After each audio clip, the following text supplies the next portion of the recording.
Good day, ladies and gentlemen. My name is Thabis Rocholo, and with me I have Lebo, and we'll be taking you through Microsoft Word. And then we also have Fiona, Raho, and Karabo, who will be taking you through Microsoft Excel. And we also have Kaylin, Mbako, and John, who will be taking you through Microsoft PowerPoint. Greetings, my name is Lebo Haibape, and I'll be taking you through the first two questions of Microsoft Word. The first task that we were assigned with is to change our font to Arial. To do so, we are going to highlight the whole text using Control A, and then we go to our toolbar and search for the Arial font, then we select it. Secondly, we then change our font size to 12. To do so, we will go to select our options and we tap on the down arrow to view our options. Then we select 12. Next, our space lining is supposed to be double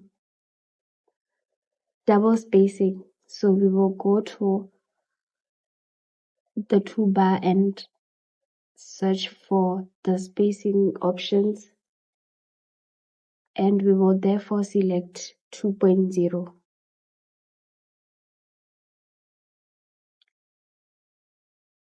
Then after, we go and insert the page numbers.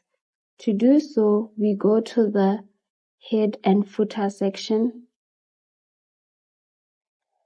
In insert, we click insert, then we go to the head and footer section.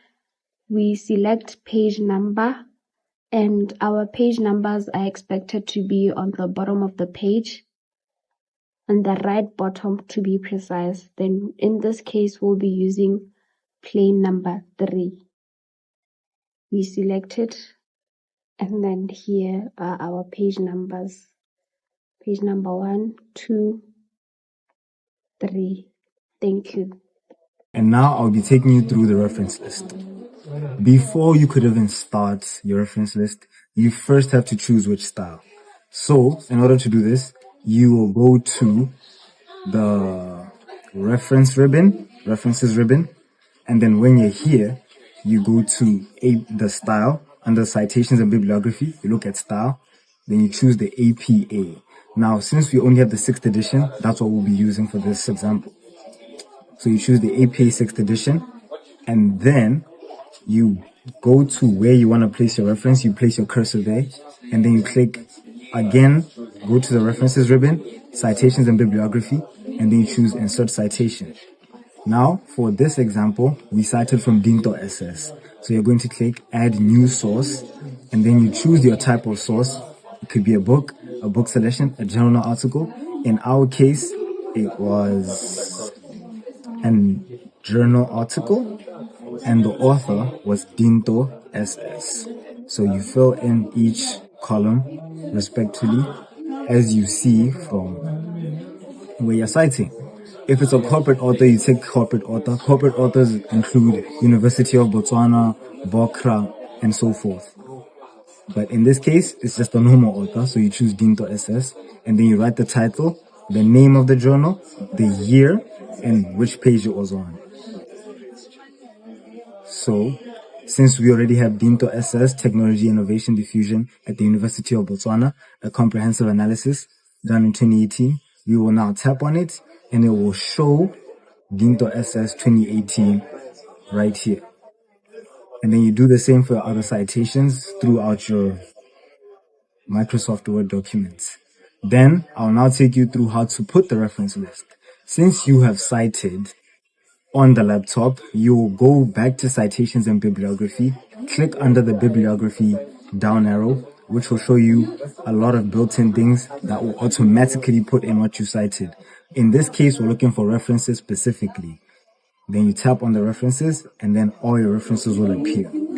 Thank you very much. I'm Fiona. I'll be taking you through Excel. So we were asked to insert the table as it appears in the question. So we're going to highlight where we're going to put the table, and then go to the home bar, go to the all borders, and then press the drop down menu, then press all borders, and there we have our table. So secondly, we were asked to insert 2 columns for total price and profit. So we're going to put our cursor at D and then right click, press insert, and then we have the first column for total price, and then we're going to put my cursor at E, right click, then press insert, and then we have column E. So D1, we're going to name it total price, and then E1, we're going to name it profit. To find the total price for the first part name, we're going to use the formula with a markup of 40%. We're going to use the formula 40% times C2, close bracket, plus C2, then press enter. So to find for other part names, we're going to drag down all the way to the water pump, drag down, press enter, and drag down all the way down. Yes, and there we have it for all the part names. And then to find the profit, we're going to use the formula D2 minus C2, close bracket, and press enter. And then finding the profit for other part names, we're going to drag down all the way down to water pump. So we're going to insert a table again for total price and profit. So I'm going to highlight, then go to Home tab and press the all borders. Now we're asked to insert a row where we'll write ABC, stock levels, and pricing. So we're going to insert a row, put my cursor at row 1, right click and press insert, and there we have it. Also in the same question, we were asked to match A1 to E1. So we're going to highlight the cells that we're measuring, right click, go to format cells, and then go to the alignment tab, then mesh cells, press OK. And now we have meshed A1 to E1. So in this row, we're going to write A, B, C, stock levels,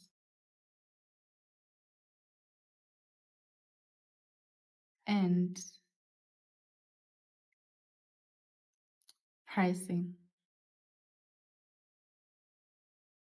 We're also asked to fill in the shape with a light gray color.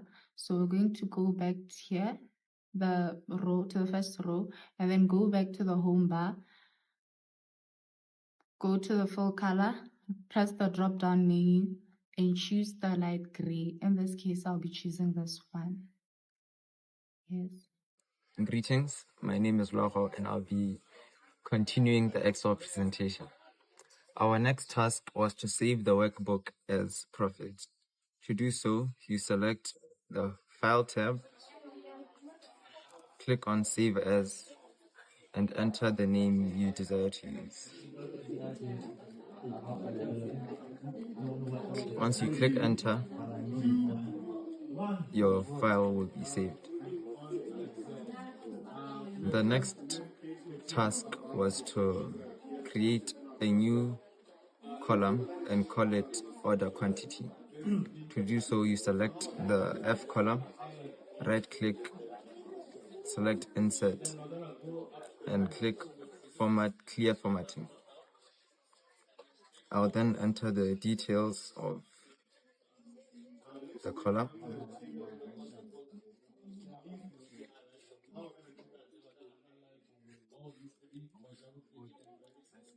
The next objective says, for all items whose quantities are 75 or below, place an order of 45% of the current quantity.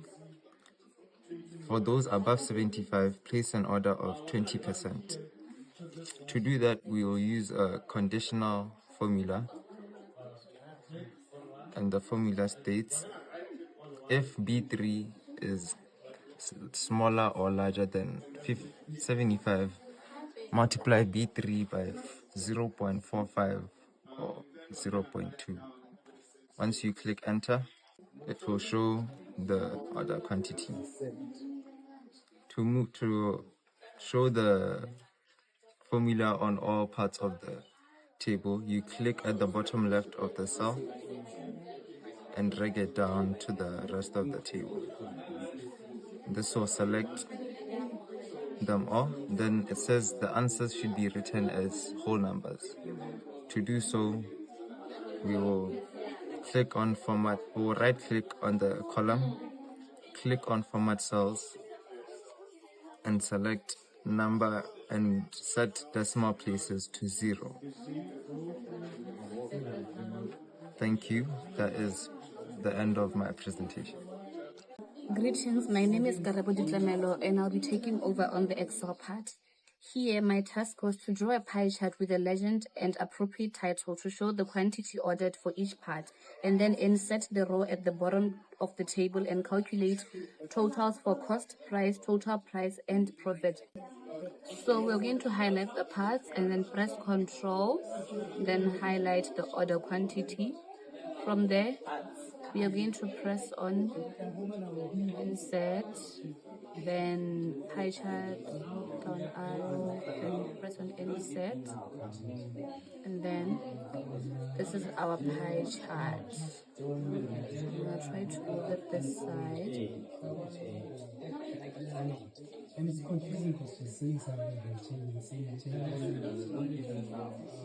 So there is our pie chart.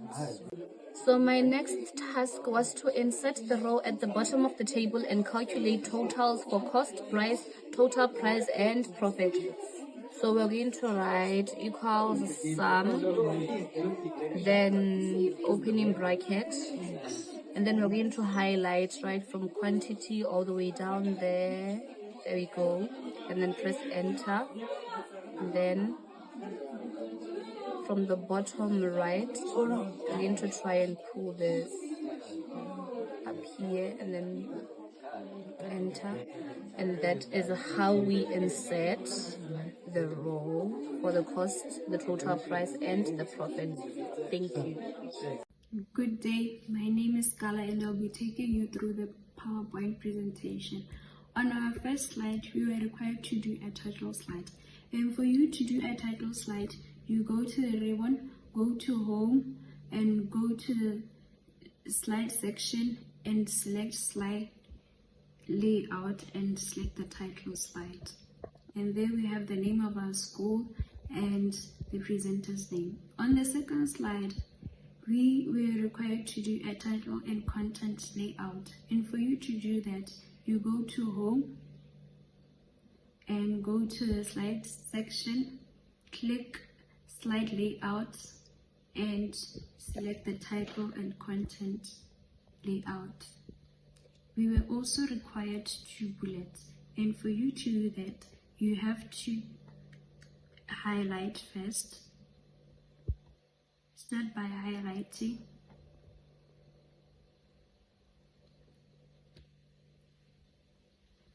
and you go to the ribbon, go to the paragraph section and select your bullets. And there we have the name, welcome to Heavenly Grace Academy, and the details to our school, of our school.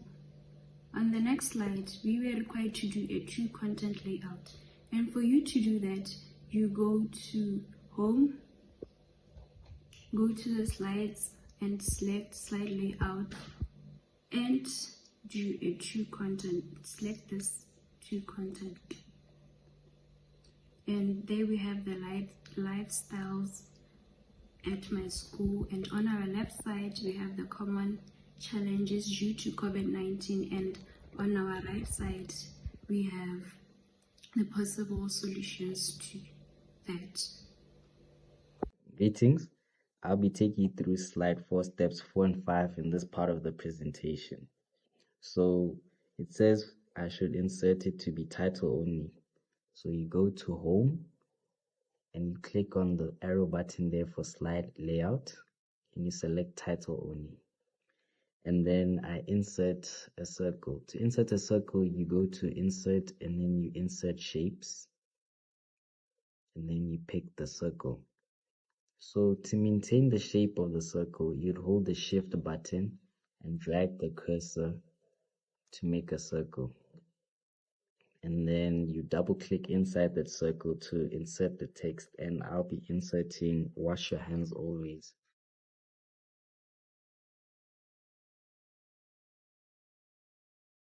And yeah, and then below, to include the words "thank you," below that you insert a text box. So you go to insert text box, and then you drag a text box and you type "thank you."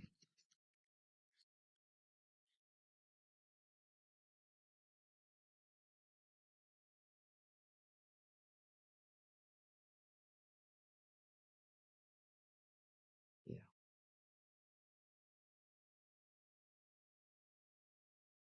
And then step 5 says insert today's date in the footer left aligned. So what you do is you go to insert again, then you insert a text box and you draw it left aligned in the footer, and then you go back to insert and you say date and time, and then you select the selected date format there, and then you press OK.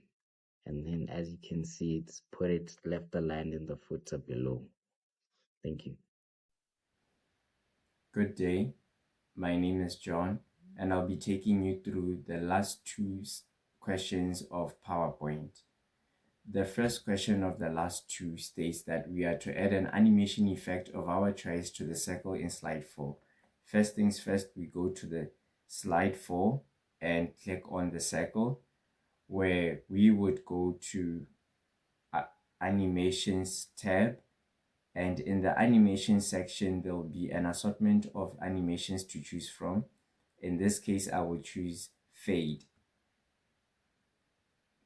thus completing the question. In the second question of the two questions, it says we are to add a theme color of our choice and transition effect across all the slides of the presentation. Now, to do this, we are going to head to design, where we will find an assortment again of different themes and with its colors. And in this case, we had already chose a theme: blue, black, and white. Now, to add transitions across all the slides of the presentation, we are going to go to the transition tab, where we would find different choices to choose from. And in this case, I will choose peel off. And at the timing section, there will be a button there, apply to all, which allows us to apply the same transition to the entire PowerPoint slide. This completes the questions. Thank you. Thank you. This is the end of our presentation.